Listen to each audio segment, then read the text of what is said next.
دھیان کر لی. اور مجھے میرے سیدی نے، کیونکہ میں ڈاکٹر بھی ہوں حکیم بھی ہوں لیکن میں پریکٹس نہیں کرتا، ایک دو سلسلے ہیں اللہ میرے اندر سے وہ نکال دے، اس دن نصیبی حضرت بہ جاؤں گے. پھر جب میں نے یہ دونوں کورس کر لیے تب مجھے سیدی نے بات سنائی. آپ فرمانے لگے کو بزرگ تھے ساتھ حکمت بھی کرتے تھے. مریض آتے تھے ان کے پاس، وہ کو مریض آئی نوجوان لڑکی تھی، جب انہوں نے نبض پکڑی نا تو شیطان تھوڑا سا غلبہ کر گیا، اور نبض پڑھتے ہوئے پکڑتے ہوئے اندر تھوڑا سا غلط خیال آیا، لیکن ساتھ ہی رحمت ہو گئی. ہوئے دھیان کر ہوئے اللہ ویکھدا بھی، نبض چھوڑ دی، نبض چھوڑ دی، بس خیال ہی گزرا. پہلا شیطان کی طرف سے آیا، دوسری اوپر سے مہربانی ہو دھیان کر. علم یا علم بھی ان اللہ یرا، کیا تو نے نہ جانا کہ خدا دیکھ رہا ہے؟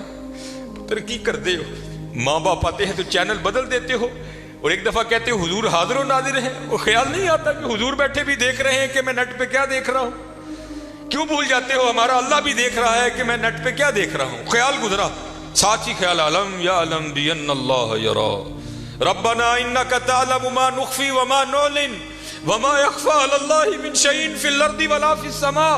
کوئی چیز ہاں زمین کے اوپر ہے ہاں نیچے ہے، کوئی چیز بھی اللہ سے نہیں چھپی. خیال آیا چھوڑ دی. لیکن جیسے میں نے کہا نا حضرت دین ہے ضرور گھوم کر آئے گا. تب گھروں میں ٹینکیاں شینکیاں نہیں ہوتی، تب جو ماشکی جس کو ہم ذاتی زبان میں کہتے ہیں وہی گھروں میں پانی دینے آتے تھے. گھر ان کی بیوی تھی، وہ پانی دینے کے لیے آیا ماشکی. پانی بھر کے نا جب وہ جانے لگا نا تو اس نے ہاتھ پکڑ دیا ان کی بیوی کا. انہوں نے اتنے پھڑیا، ادھر ماشکی نے کار پھڑ لیا. وہ بیوی آگے سے ہاتھ چھڑا کر کہتی ہے وہ پتر کی ہو گئے. اس کو بھی خیال آیا، وہ روتا ہوا بھاگ گیا. اتنے وہ بھی بہ کے چنگا روئے دے، اکھاں لال کیتیاں، گھر مائی بھی بڑا روئی. ساری زندگی لنگ گئی ہے، بڈھے ویلے کی ہویا انہیں کی ہاتھ پھڑ لیا. وہ بھی بڑا روئی ہے. حکیم ہوری گھر آئے تے حکیم صاحب دی اکھاں سجی دی، ویکھیا تے گھر والی دی اکھاں سجی دی. انہیں پوچھا بھلی لوکے کی ہویا کیوں روئی؟ انہوں نے کہا پہلے تسی دسو تسی کیوں روئے؟ انہوں نے کہا بس اج ایک دھی آئی سی مینوں دکھان لئی، اودی نبض پھڑی تے شیطان نے اندر گندگی پائی، لیکن نال ہی یاد آیا اللہ ویکھدا پیا میں چھڑ چھڑیا. کہہ لیں بس ادھر تسی ادھر پھڑی اودی پھڑی ادھر گھر ماشکی نے میری پھڑ. دھیان کریو پتر دھیان کریو. اج کسی دیاں تیاں نے کل نوں ساڈیاں تیاں نے بھی جوان نے. اج کسی لی چونک چ نہ کھلوئیو، اج کسی لی نہ کھلوئیو. اج تسی کھلوو گے کل کو تہاڈی لی بھی کھلوئے گا. بڑا دھیان کریو، بڑا دھیان. اپنی جوانی بڑی پاکیزہ رکھنی ہے، بڑی پاکیزہ. اور زنا سے بچنا ہے. یہ آگے علامہ صاحب اور میں تقریباً 1.5-2 گھنٹہ بیٹھ کر یہی روتے رہے حضرت کہ سانو انج دا پھسایا ہے کہ اج زنا آسان اور نکاح انتہائی مشکل کر چھڑے. نکاح انتہائی مشکل کر چھڑے، انتہائی مشکل کر چھڑے. لیکن بچنا ہے پتر، بچنا. زنا ایک ایسا گندا گناہ ہے. میں نے حدیث مبارکہ پڑھی کہ اگر کسی سے یہ گناہ سرزد ہو گیا نا، اس نے معافی مانگی اللہ نے اسے معاف کر دیا، لیکن پتہ پھر بھی اس کو سزا کیا ملے گی کہ جنت میں اللہ جل شانہ زانی سے کہیں گے کبھی تو میرے سامنے نہ آنا. زانی کو ہمیشہ کے لیے دیدار الہی سے محروم کر دیا جائے. اور آج بس اللہ اپنی حفاظت میں رکھے، بچ کے رہنا ہے. اس سے بڑا بچ، اپنی جوانیوں کو پاکیزہ رکھنا ہے، اپنی جوانیوں کو پاکیزہ رکھنا ہے. پھر دیکھو حضرت رنگ کیا لگتے ہیں، رنگ کیا لگتے ہیں، رنگ کیا لگتے ہیں. یہ سکندر 21 سال کی عمر اور 5 بر اعظم فاتح. زندگی نے ساتھ نہیں دیا، سانپ نے اس کو ڈس لیا تھا. اور ارسطو نے سکندر کا ٹریٹمنٹ کیا. جب ارسطو نے دیکھا نا کہ سکندر کا وجود اب نیلا پڑ رہا ہے تو وہ سمجھ گیا کہ زہر اب پورے وجود میں سرایت کر چکا ہے. تو اس نے وہاں سکندر کو کہا سکندر تو بچے گا نہیں، صرف چند گھڑیوں کا تو مہمان ہے. تو وہاں تاریخ لکھتی ہے کہ سکندر نے اپنے وزیر کو بلایا اور بلا کر کے، عیسائی مذہب تھا سکندر کا، وہ کہنے لگا کہ جب مجھے کفن دو گے نا تو ڈائریکٹ مجھے دفنانے کی نہ لے کر جانا، بلکہ اس طرح کرنا کہ دائیں بائیں سے میرا کفن پھاڑ کے نا میرے ہاتھ کفن سے باہر رکھنا. اور کرنا کیا، مجھے پورے شہر یونان کے چکر لگوانا. تو وزیر پوچھتا ہے سکندر وہ کیا، اس میں کیا راز ہے؟ تو کہتا ہے میں جاتے ہوئے ان لوگوں کو سبق دینا چاہتا ہوں، وہ اس دنیا سے جی نہ لگانا. دیکھو آج 15